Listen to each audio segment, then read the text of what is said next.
So in this video also, I wanted to tell a story because this is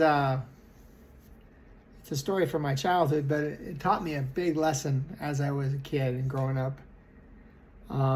As you may know, Moorhead High School just won back-to-back state high school hockey tournaments, and they're some of the biggest high school games in the nation. I mean, 20, 30,000 people go to these games, and it's really fun.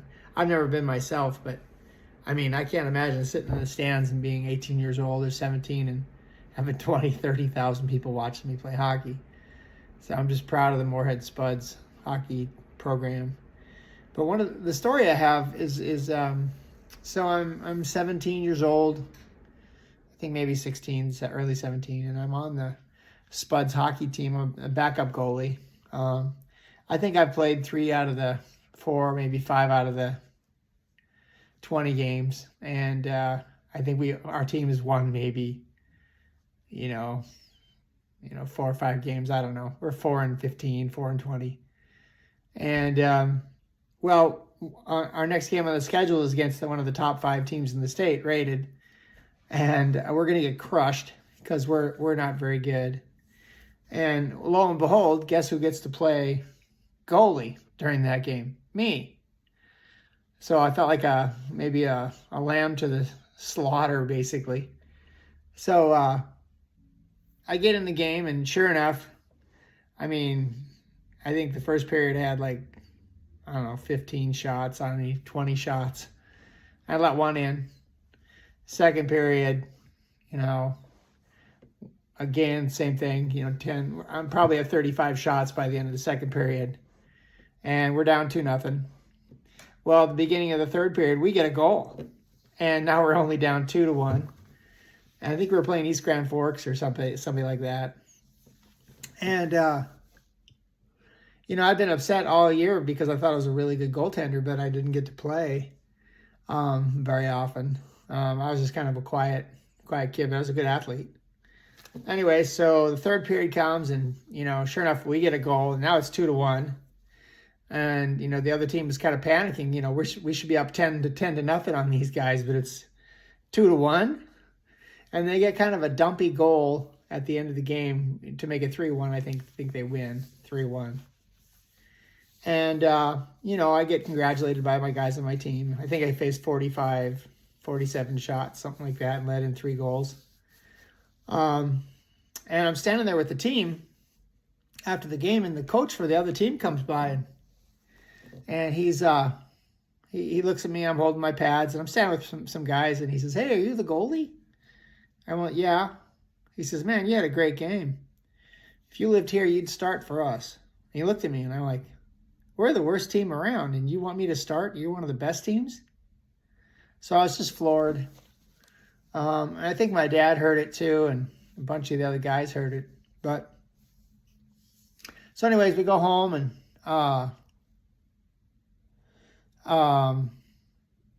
my dad, which I love to death,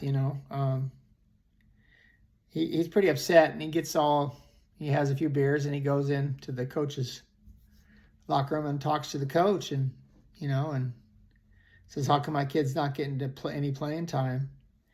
And what happened is the coach's son was around, and they found out that my dad had been drinking a little bit and was, as you say, just, smelled of alcohol.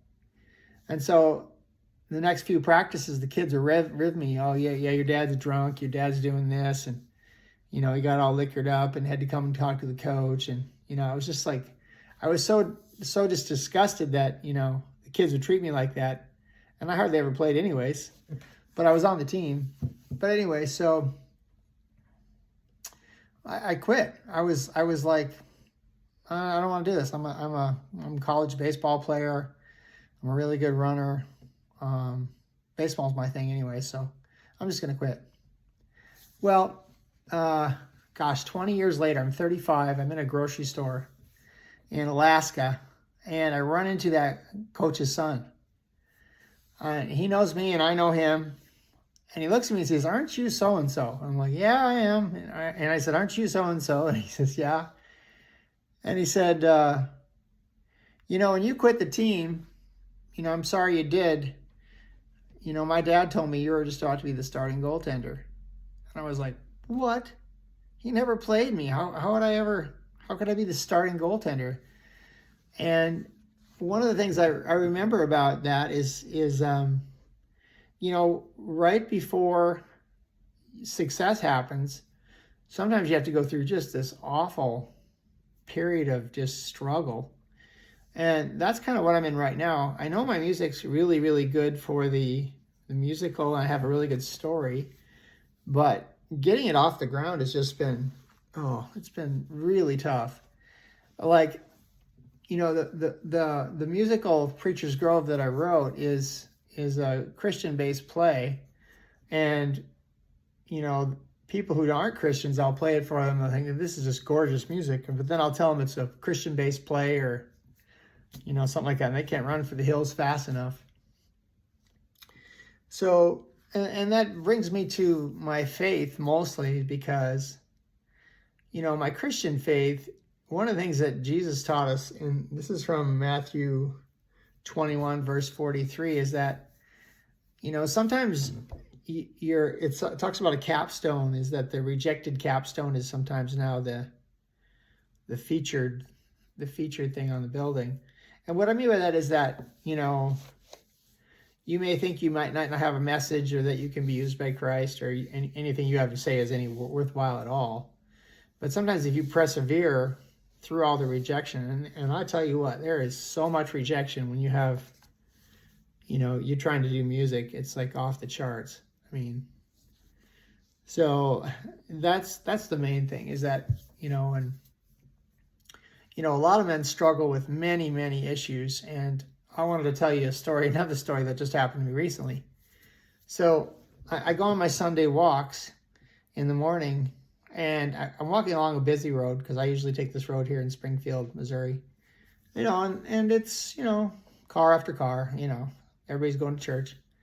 And I see this white Ford F-150 with construction guys stuff in the back, like saws and sawhorses and all the construction stuff, tools. Anyways, this car's running, and it's a 4-lane road with a road that's a turning lane in the middle. And this guy's parked across 2 lanes. The car's totally running, and he's sound asleep in the car. He's sound asleep. He's just, and I'm like, what? And nobody's stopping.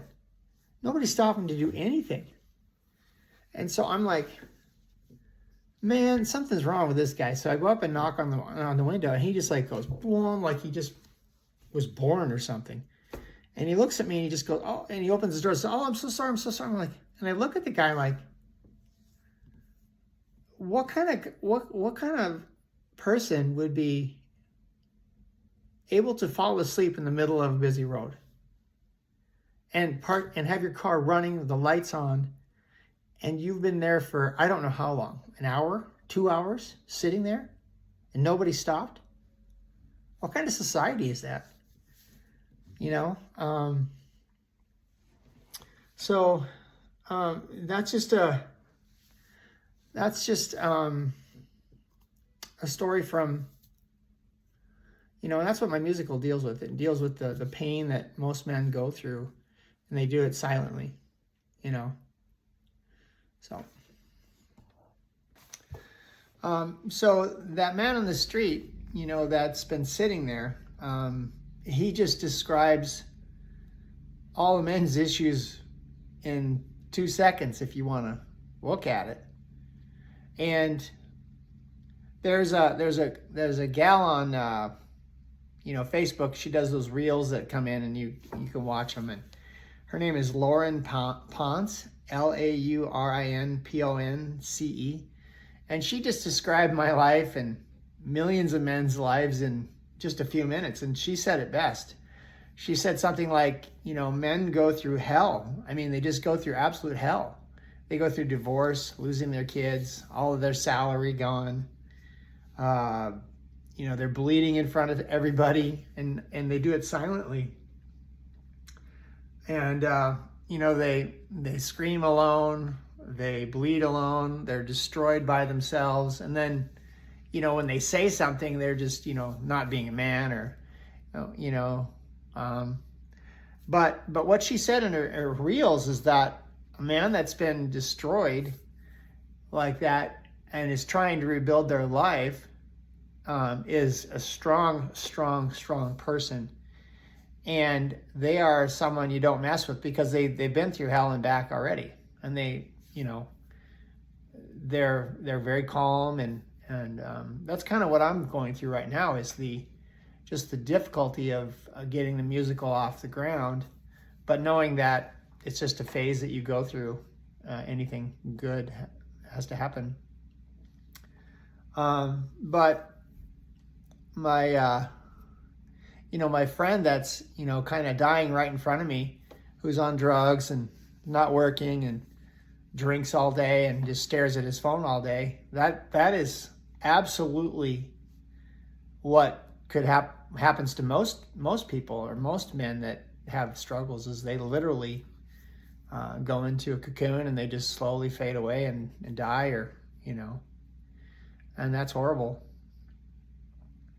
But also, there's two ways to look at it. There's also the other way too, like when you go through all these struggles, you know, and Lauren Ponce said it best. She says, you're hardened by failure. And I really am. I've been, you know, just hardened by all the struggles.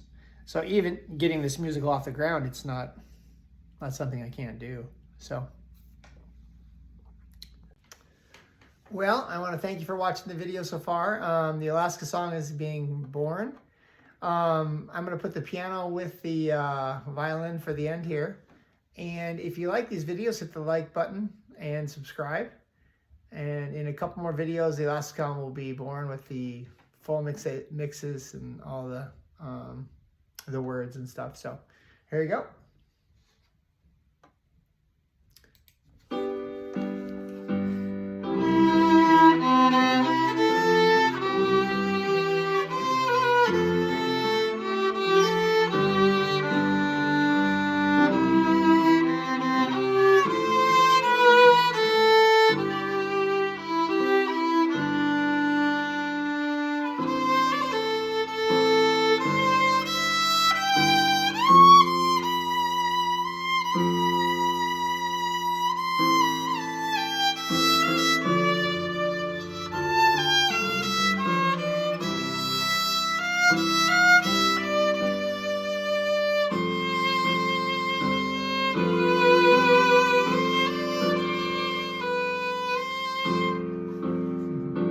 All right. See you on the next one.